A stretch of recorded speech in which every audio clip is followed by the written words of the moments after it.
Eric Polzin here with 9 to 5 Sports. Going to be getting to the core plays here for week 6. Now, this one should be a pretty simple slate, just like last week was as well. Lots of obvious plays kind of at their current price points. You know, we have a lot of safety, but a lot of upside, which is what, you know, last week was. And I think this week will be pretty similar as well. So let's just get right into it, guys. We'll start off with the running backs.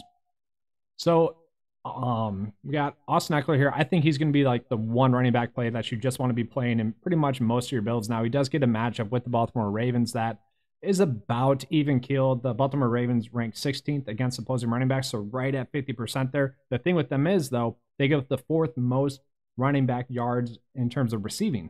So they give up the 4th most receiving yards to opposing running backs. Obviously, that bodes well for someone like Austin Eckler, who a lot of his fantasy value comes from the receiving game. So yeah, Austin Eckler I really do like as a play this week. 7.9, that is a lot to pay off for him, but you know, I don't think that's too much to pay off for him as well. Then we get down into Darrell Henderson Jr.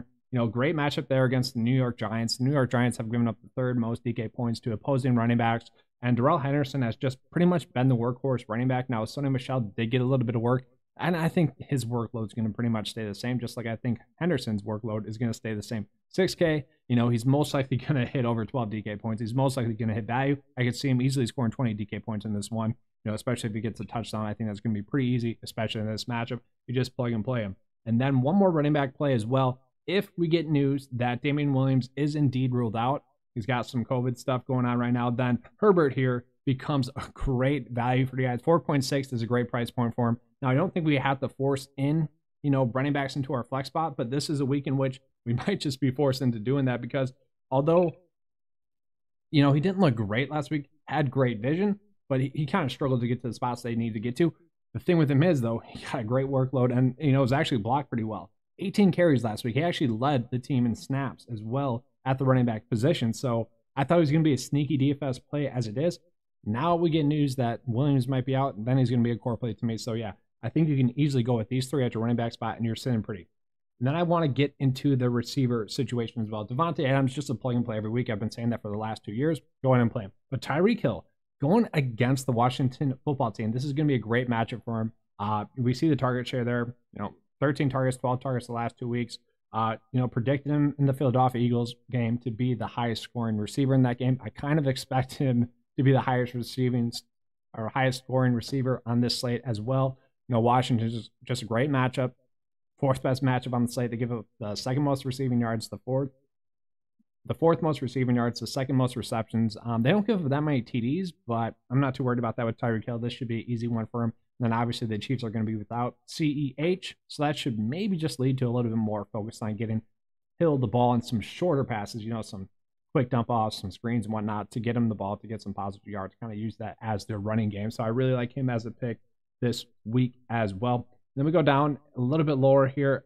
You know, not Quez Watkins this week. I think he's fine. I do like him still.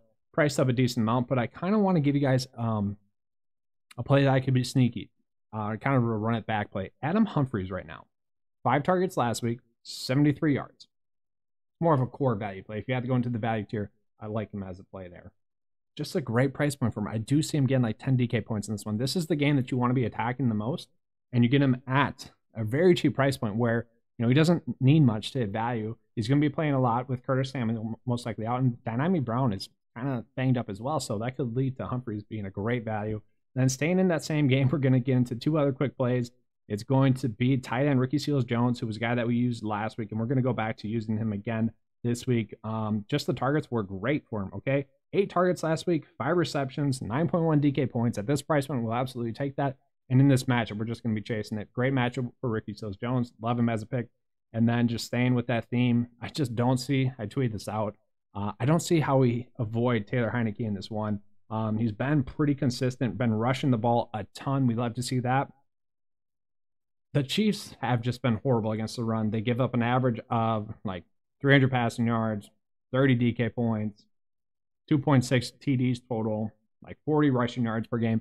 All of that adds up to like Tyler Heineke being a great play Okay, he should be able to dominate in this one. Not dominate, I shouldn't say, but he should be able to get 20 DK points in this one, which adds price point 10 is great. We'll take that. And obviously, we got the stacking options. We got the Tyreek Hill play you can run it back with, and this sets you up pretty well. You know, the core plays and the lineup can all go together. So, yeah, I really like the lineup structure that we have going so far. But that's all I have for you guys for this video. Hopefully, you guys enjoyed it. If you did, please give me a like and subscribe. If you guys want to join 95 Nation, use the tools that we have available, lineup optimizer, all the cheat sheets, the game logs, and all that stuff.